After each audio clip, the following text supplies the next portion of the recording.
பாஜக அரசு தமிழ் வளர்ச்சிக்கு வந்து கல்விக்கு நியாயமான நிதி அளிக்கலன்னு கனிமொழி வந்து குற்றச்சாட்டு. கனிமொழி அக்காவுக்கு அது ஒரு ஆங்கிலத்தில் ஒன்று சொல்லுவாங்கண்ணா, செலக்டிவ் அம்னீஷியா அப்படிம்பா.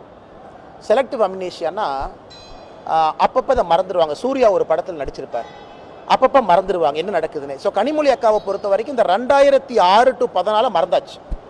அந்த 8 வருஷத்தை கனிமொழி அக்கா பிரெயினில் செலக்டிவ் அம்னீஷியா ஆகி போச்சு. இன்னைக்கு அதே கனிமொழி அக்காட்டு நான் கேட்குறேன், அக்கா 675 கோடி ரூபா சமஸ்கிருதத்துக்கு ஒதுக்குனீங்களே, வெறும் 75 கோடி தானே தமிழுக்கு ஒதுக்குனீங்க, அதுக்கு பதில் இல்லையே.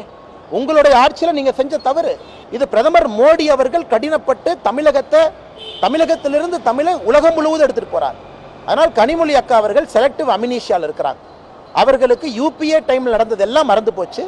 இன்னைக்கு உட்கார்ந்து அரசியல் காரணத்திற்காக என்னுடைய அருமை அக்கா கனிமொழி அவர்கள் பேசி கொண்டிருக்கின்றார்.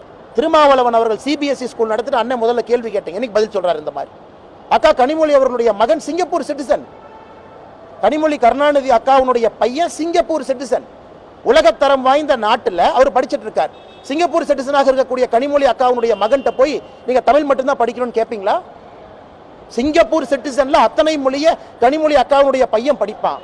ஆனா அக்கா மட்டும் மைக் எடுத்து இல்ல தமிழ்நாட்டில் குழந்தைகள் 2 மொழி தான் அப்படி பேசுற அக்கா ஏன் கனிமொழி அக்காவுடைய பையனை வந்து கவர்மெண்ட் ஸ்கூல்ல சேர்த்து 2 மொழி படிச்சு வைக்கல?